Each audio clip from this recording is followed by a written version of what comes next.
गिरफ्तार हो जाने के बाद यीशु गलीलेया आए और ये कहकर ईश्वर के सुसमाचार का प्रचार करने लगे, समय पूरा हो चुका है, ईश्वर का राज्य निकट आ गया है, पश्चाताप करो और सुसमाचार में विश्वास करो।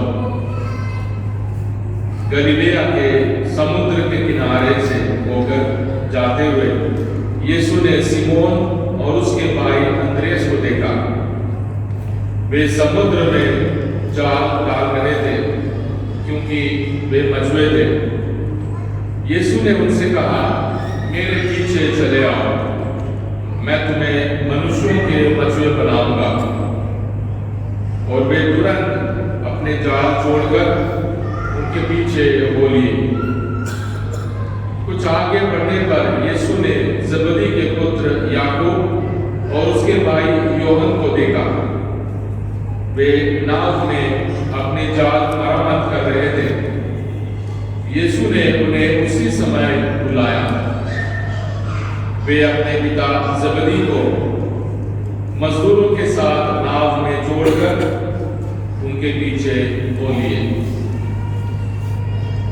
ये खुदा की बात अच्छी है।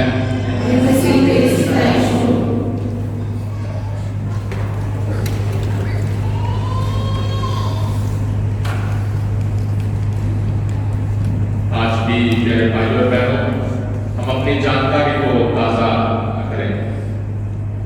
चर्च में आते ही चर्च में नीचे या सीढ़ी पर या चर्च के गेट पर, दरवाजे पर हम सलीब का निशान बनाते हैं। और बहुत सारी चीजें देखने के लिए हैं। बहुत सारे लोग वहाँ मुड़कर उधरी मां मरियम के स्टैचू के सामने खड़े हो जाते हैं। पर हमारा मकसद है प्रभु की आराधना करना। प्रभु यीशु मसीह यहाँ पाक शागत में मौजूद है, इसलिए वहीं घुटने टेकर, जहाँ भी आप घुटने टेकर दुआ करना चाहते हैं, घुटने टेकर प्रभु की आराधना करते हैं। प्रभु तू यहाँ मौजूद है, तू यहाँ मौजूद है, यहाँ पाक शागत में मौजूद है, वो सपाक रोटी में मौजूद है। मेरे दिल में आ और मैं तुझसे बातें करने आया हूँ, तुझसे बातें करने आया हूँ। मुझे देखो, मेरी हालत को देखो, मैं उदास हूँ, मैं परेशान हूँ, मेरी सारी चिंताएं, प्रभु से बातें करना। और बाकी सारी चीजें जैसे हमने पहले भी बहुत बार बताया था, बाकी सारी पिक्चर, बाकी सारी जो भी ड्राइंग है, कुछ भी हो, सब कुछ हमें इशारा कर रहा है, प्रभु ने मुझे बचाया, मेरी ताकत ने, प्रभु ने मुझे बचाया, प्रभु ने मुझे बचाया। दाऊद हो या कोई भी हो, नबी है, और यहाँ प्रभु के पैर धोने वाली औरत हो या कोई भी है, हमें सिर्फ पूरे अंजील में ये बताते हैं, खुदा ने मुझ पर रहम किया, खुदा ने मुझे माफ किया, खुदा ने मुझे नई जिंदगी दी। इसलिए हमें सीधा खुदा यीशु मसीह के सामने आकर दुआ करना है। चर्च में दुआ करने का तरीका यह है। तो हम अपने आंखें बंद रखकर ऐसे भी दुआ करें, प्रभु से बातें करें। पुराने एक कहानी है, एक आदमी जो खेत में काम करने वाला था, वो हर रोज चर्च में आता था, आकर बैठता था और देखता रहता था। और जो फादर थे उन्होंने सोचा ये हर रोज आता है, बैठता है, चला जाता है। तो एक दिन उसने पूछा कि आज रोज आकर यहाँ बैठते हो, आप क्या करते हो? आप क्या करते हो? वो बोलता, मैं अनपढ़ इंसान हूँ, मुझे इतनी दुआएं नहीं आती है, मैं यहाँ आकर बैठता हूँ, मैं उसे देखता हूँ, वो मुझे देखता है, मैं उससे बातें करता हूँ, वो मुझसे बातें करता है, मैं अपने सारे बोझ उसको छोड़कर मैं चले जाता हूँ, मेरा दिन अच्छा निकलता है, मेरा दिन अच्छा निकलता है। हर रोज हम पाक मिसा के साथ शुरू करते हैं। हम कम से कम पाक दिन को, खुदा के पाक दिन को मनाने के लिए यहाँ आए। तीसरा हुक्म है खुदा के दिन को पाक रखना, यानी हर इतवार को हमें खुदा के पाक कुर्बानी के हिस्सा लेना है। प्रभु यीशु मसीह ने सारी कुर्बानियों को, पुराने नामे में जो भी कुर्बानी थी, सारे कुर्बानियों को खुदा ने खत्म कर दिया। कैसे? अपनी जान देके, अपना खून बहाके। खुदा हम सबों को उसी कुर्बानी के लिए बार बार बुलाता है। खुदा हम सबों को सजा देने के लिए, हमें हम पर इल्जाम लगाने के लिए हमें खुदा बुलाता है ताकि हम अपने बोझ से हल्का हो जाए। मैं तुम्हें प्यार करता हूँ, मेरे पास आओ, मत करो, मेरे पास आओ, अपने सारे बोझ मेरे हवाले करो, अपने दिल पाक बनाकर वापस जाओ। इसलिए जब भी चर्च में आते हैं सलीब का निशान बनाते हैं और अंत में आमीन कहते हैं। आमीन कहने का मतलब ऐसा ही हो, मैंने जो कुछ कहा, मैंने जो कुछ किया, ऐसा ही हो, ऐसा ही हो। और वो एक मोहर है हमने लगाना हर बार, सुबह उठते वक्त, काम पर जाते वक्त, परेशानी के वक्त, मुसीबत के वक्त, है खुदा तेरे सहारे मैं जीना चाहता हूँ। और चर्च में आकर हम दुआ करते हैं। पिछले बार हमने कैसे दुआ करना है, कैसे दुआ करना है, उस बात पर हमने गौर किया था। पिछले बार बात वचन में हम खुदा को, प्रभु यीशु मसीह को खुदा के ले लेते थे। खुदा का बर्रा है, खुदा का बर्रा है जो अपने आप को कुर्बान करता है। तो खुदा के उस कुर्बानी में हिस्सा लेने के लिए आए। ये सबसे बड़ी दुआ है कलीसिया, सबसे बड़ी दुआ। बहुत सारे लोग बोलते हैं कि रोज़ पढ़ते हैं, महामरियम से दुआ करते हैं, लेकिन बात मिसा के दौरान महामरियम का नाम लेके बात मिसा महामरियम के बारे में नहीं। महामरियम ने अपने दर्शनों में कहा, जहां मेरे बेटे की आराधना होती है वहां मैं भी आप लोगों के साथ मैं भी उसकी आराधना करती हूँ। और महामरियम हम सबों से बार बार कहती है कि मेरे बेटे के प्यार को मत बोलना, मेरे बेटे को हुक्मों को मत बोलना, मेरे बेटे को मत बोलना, मेरे बेटे के पास आओ, उसके पास जाओ, उसके पास जाओ, मैं तुम्हें बहुत प्यार करती हूँ, मेरे बेटे को नहीं बोलना। तो महामरियम इससे कहती है। और बात मिसाल मेरे भाइयों बहनों, हम सबों के लिए सबसे बड़ी दुआ, सबसे बड़ी दुआ यहाँ ये नहीं कि मैं कितना अच्छा बोलता हूँ या कितना सुंदर हूँ या कितना आप लोगों के साथ मेरी बनती है, ना। यहाँ प्रभु यीशु मसीह की कुर्बानी, यहाँ मैं पापी इंसान और मैं कितना भी नेक और पाक हूँ मायना नहीं रखता। संत अगस्तिन बहुत चौथे सदी के एक संत हैं, बहुत बड़े विद्वान हैं। वो कहते हैं सैक्रामेंट हम सबों को प्रभु की कृपाओं को प्रदान करते हैं। सैक्रामेंट एक निशान है, सैक्रामेंट हम सबों को प्रभु की कृपा को प्रदान करते हैं। और मायना नहीं रखता है कौन बपतिस्मा देता है, कौन पापमा चढ़ाता है।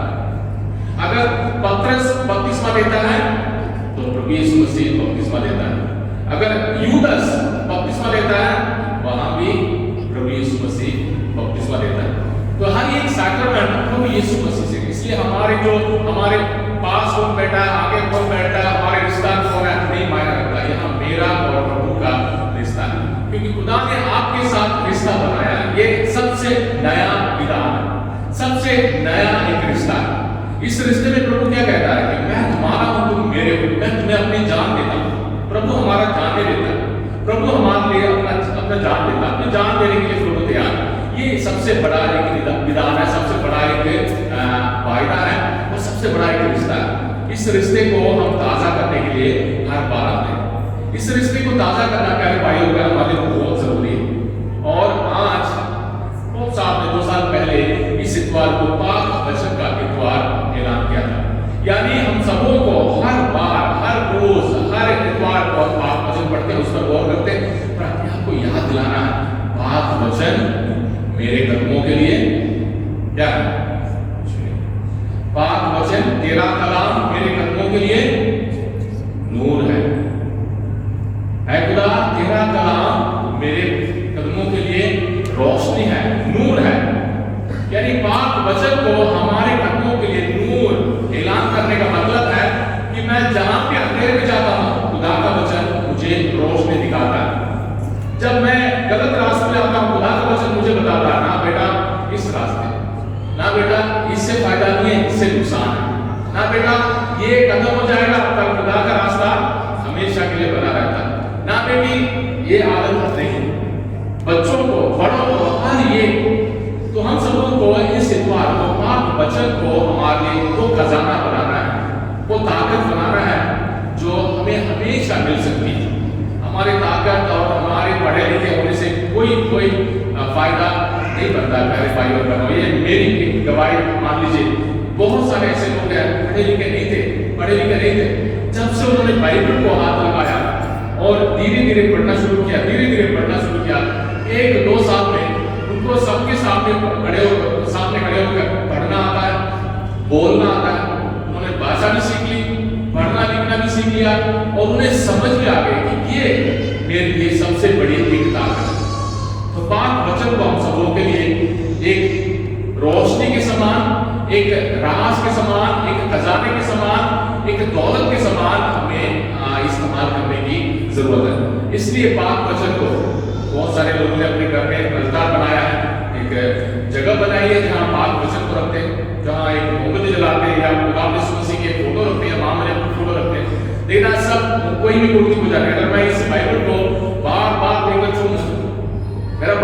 करने का मतलब भी एक पूजा हो सकता है, पर हमारा इस पूजा नहीं है, हमारा सोचने का, हमारे दिल में हम इकरार करते हैं, प्रभु तेरा ज्ञान, तेरी अकल और तेरी दनाई मुझे आज दो।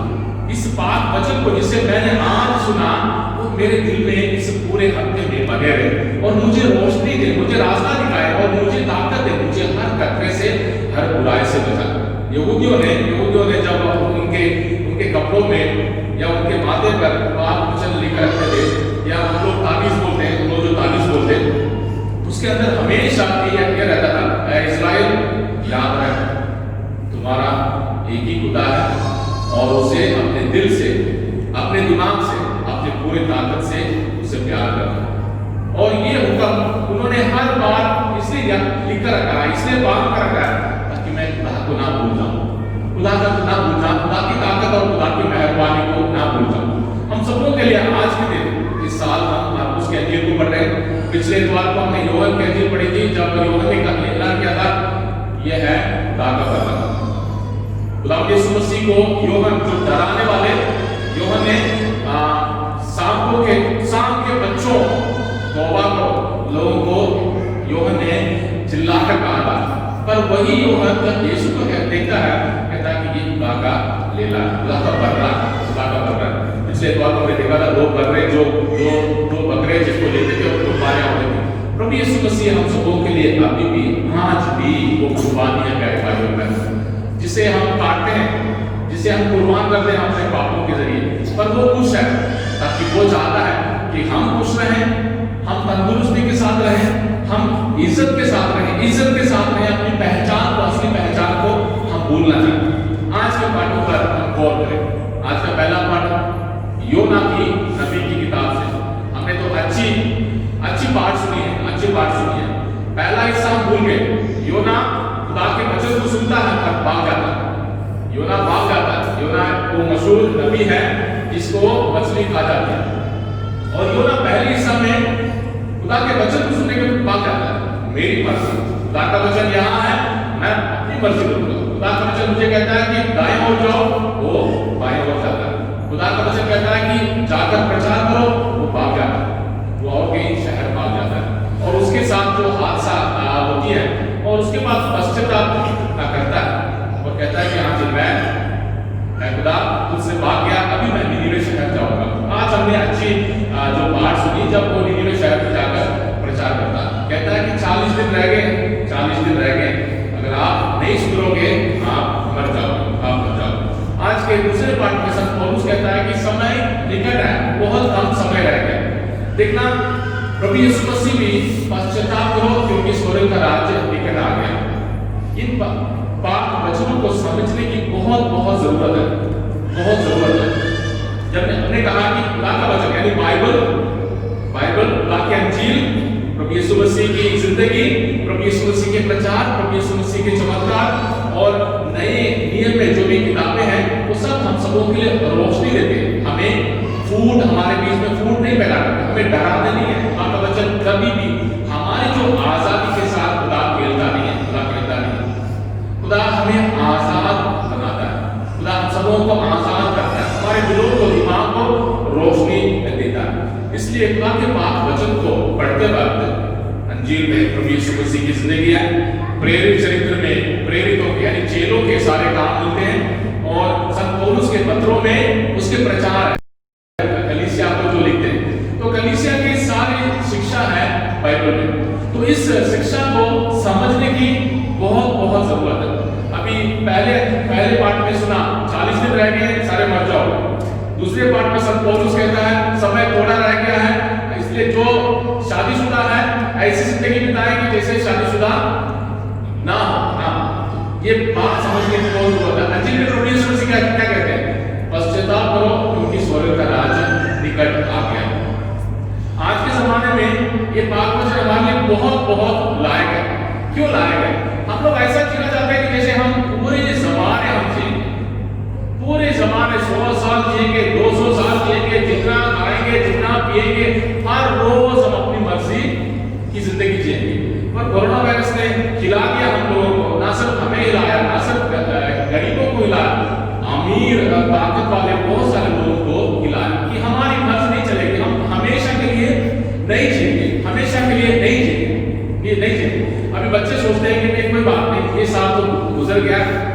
साल तो बीत ही गया है, अभी हमने टेस्ट नहीं दी, हमने होमवर्क नहीं किया, हम स्कूल नहीं गए, क्या बिगड़ जाएगा? सबको प्रमोट कर लेंगे, ठीक है, प्रमोट हो जाएगा, पर खुदा के सामने हमारी रूहानी जिंदगी में ऐसे सोचने से कोई फायदा नहीं होने वाला, क्योंकि सब कुछ हमारे पास नहीं है, सब कुछ हमारे पास नहीं रहेगा। आज मैं तंदुरुस्त हूं, कल बीमार हो सकता हूं, आज आप अमीर हैं, कल गरीब हो सकते हैं। ये दुनिया का कानून है, दुनिया के कानून के मुताबिक सब कुछ हमेशा के लिए नहीं रहता। पर खुदा का बात वचन में जब कहता है कि 40 दिन रह गए हैं और समय निकट आ गया है और पश्चाताप करो, ये किसी भी तरीके से हमें डराने के लिए नहीं है, डराने के लिए नहीं, हमें ये बताना चाहता है कि जिस रगड़े खा रहे हो, जिस रास्ते में बार बार गिर रहे हो, जिस आदत में अपनी इज्जत को बार बार खो रहे हो, जिस उम्मीद के बिना जीने के चक्कर में रोज घूम रहे हो, उससे फायदा नहीं है, इससे टाइम बर्बाद है, इससे टाइम बर्बाद है, इससे हम अपने आप को धोखा देते हैं और खुदा को भी धोखा देते हैं, खुदा को जरूर धोखा देंगे। इसलिए हमें अपने तरीके ढूंढना है जिससे हमेशा की खुशी हो, जिससे अपनी इज्जत हो और जिससे हम सही रास्ते पर जाएं। खुदा का वचन हमारे कदमों के लिए रोशनी है, इसलिए हमें धीरे धीरे खुदा के वचनों के हिसाब से हमें ताकत हासिल करना है, हमें रोशनी हासिल करना है और हमें फैसला लेना है, ना इसमें बहुत बार गिर चुका हूं, अभी बस नहीं तो फिर सब कुछ बिगड़ने वाला है। यहाँ पैसा खर्च कर करे, बहुत खर्च में मैं डूब गया हूं, ना, इस रास्ते पे मैं नहीं जाना, मैंने सही रास्ते पर जाना। क्यों? डर के मारे नहीं, ये नहीं है कि खुदा मुझे सजा देगा या मुझे इतराफ करना पड़ेगा या मुझे नरक में भेज देगा, ना, खुदा प्यार का मालिक है, खुदा प्यार से हमें बुलाता है, उस प्यार के रास्ते में हमें बुलाता है। खुदा के हुक्म है और कलीसिया के तौर तरीके पाक साक्रमेंट है, जिससे हमें सिर्फ कृपा मिलती है, हमारे पापों की क्षमा मिलती है, हम सबों को आजादी मिलती है, रूहानी आजादी। इसलिए 40 दिन रह गए हैं, अभी 2-3 हफ्ते में हम रोजे शुरू करेंगे, 40 दिन रह गए हैं और समय पूरा होने वाला है, सब पौलुस कहते हैं। तो हमें इस दुनिया के साथ अटैचमेंट, इस दुनिया के साथ जो बंधन है उससे आजाद होना है, इस दुनिया के साथ हमारी जो गुलामी है उससे आजाद होना है। देखना, जितनी भी हमारी आदतें बदल गई है, वो तब तो मास्क पहन के आते हैं, मास्क पहन के आते हैं, कम से कम अपनी सुरक्षा के लिए हमें मास्क पहनना जरूरी है, दूसरों के लिए नहीं, कम से कम अपने लिए, क्योंकि दूसरों से क्या मिलेगा क्या नहीं मिलेगा हमें नहीं मालूम, क्योंकि बोलते वैक्सीन आ गया, पर हमें कुछ भी नहीं पता कल क्या होने वाला। इसलिए हम सबों को हमारी आदतों को, हमारे तौर तरीके को खुदा के पाक वचन के हिसाब से देखना है। घर में आदतें, मियाँ बीवी के बीच में, बच्चों के बीच में, प्यारे भाइयों और बहनों, हमारे हर एक घर को, हर एक परिवार को एक छोटी सी कलीसिया बनाना है, क्योंकि यहाँ आकर हम दिखाने के लिए नहीं आते, यहाँ आते हैं ताकत हासिल करने के लिए, ताकि घर में जाकर अपनी ताकत को, अपनी रूहानी खुशी को बढ़ाएं, हर एक बुराई से दूर रहकर जीना सीखें, दुनिया के हर एक गुलामी से आजाद होकर जीना सीखें। अंजील में प्रभु ने कहा कि समय पूरा हो चुका, पश्चाताप करो। दूसरी बात, ये सारे चेले बेशक शादीशुदा थे, ये सब कुछ छोड़कर प्रभु यीशु मसीह के पीछे चले जाते हैं। इसका क्या राज है? क्या ये सही है? हम लोग सवाल करेंगे। तुरंत उन्होंने छोड़कर तो अपने बाप को नौकरों के साथ छोड़ के चले जाते हैं और अंद्रयास और पतरस वो भी सब कुछ छोड़कर प्रभु के पीछे चले आते हैं। पिछले बात हमने योहन के अंजील में पढ़ा था, जब प्रभु यीशु मसीह योहन के सामने, योहन भी प्रचार कर रहा है और यीशु मसीह भी प्रचार कर रहे हैं, और योहन कहता है ये खुदा का बर्रा, ये खुदा का बर्रा, आप जाओ उसके पीछे जाओ। यानी योहन के चेले थे और यीशु मसीह के पीछे आते और उसके बाद चले जाते। यीशु मसीह के पास आने के बाद, यीशु मसीह की पहचान होने के बाद फिर चले आते हैं। फिर उसके बाद योहन की हत्या हो जाती है, योहन की हत्या हो जाती है और योहन के चेले थे और यीशु मसीह के चेले बनने आ रहे हैं और सब कुछ छोड़कर यीशु मसीह की पैरवी करें। उन्होंने फैसला किया, उन्होंने तैयारी की और यीशु मसीह के उस रास्ते पर जाने के लिए वो तैयार हो गए। हमें भी रूहानी तौर पर उन सारे चीजों को, उन सारे आदतों को, उन सारे तरीके को छोड़ना, नहीं तो हम दूसरों को बहुत प्रचार करेंगे, हमारे घर में हमारी हालत बहुत बुरी होगी। और इस साल जब संत यूसुफ के साथ 2 साल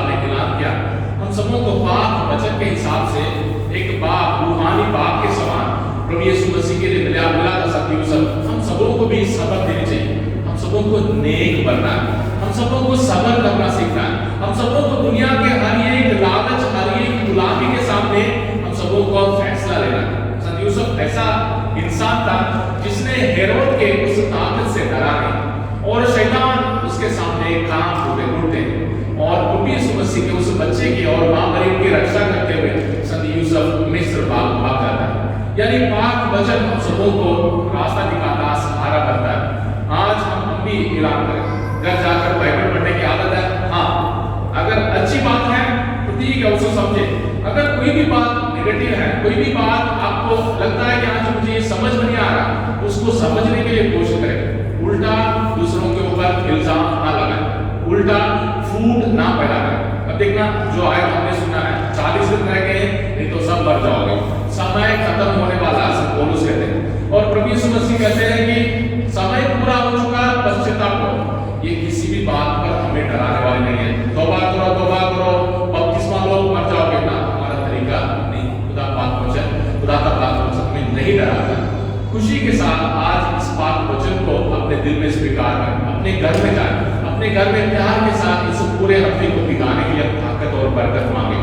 अपने दिल में ऐलान करें, ऐ खुदा, तेरा पाक वचन मेरे कदमों के लिए नूर बने।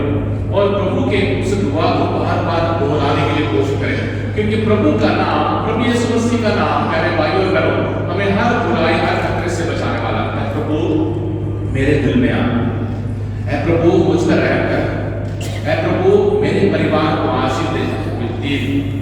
ये वाक्य है, ऐ प्रभु मुझ पर रहम कर, ऐ प्रभु मेरे दिल में आ, ऐ प्रभु मेरे परिवार को आशीष दे। मेरे भाइयों और बहनों, हमारी असली दुनिया हमारे परिवार है। आप बाहर जितना मर्जी घूमेंगे, शाम को आपको घर आना। आप बाहर जितना मर्जी ऐसा आराम करेंगे, शाम को माँ बाप, भाई बहन या बीवी बच्चों के बीच में आना, वो असली दुनिया है। बाकी सारे नकली हैं। बाकी सारे से काम, पढ़ाई, दोस्त, सहेली, सबसे हमें फायदा होना है, नुकसान नहीं होना। अगर नुकसान है तो उन्हें छोड़ना चाहिए। हमारी असली दुनिया को संभालना, अपनी असली दुनिया को बचाना बहुत जरूरी है। माँ बाप और बच्चों के बिना परिवार नहीं है। बीवी के बिना आदमी नहीं कह सकता अपनी मर्जी करता। हमारे लिए कलीसिया एक परिवार को पाक बनाने के लिए बुला रही है।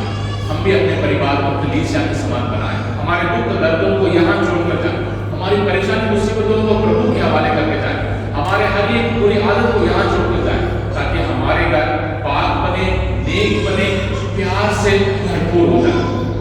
प्यार के साथ, उम्मीद के साथ और ईमान के साथ जीने के लिए हम एक दूसरे के लिए ताकत मांगे। खुदा का पाक वचन, प्यारे भाइयों और बहनों, आपके हर एक कदम के लिए, आपके हर कदम के लिए नूर बने, रोशनी बने, और इस पूरे हफ्ते में आप सब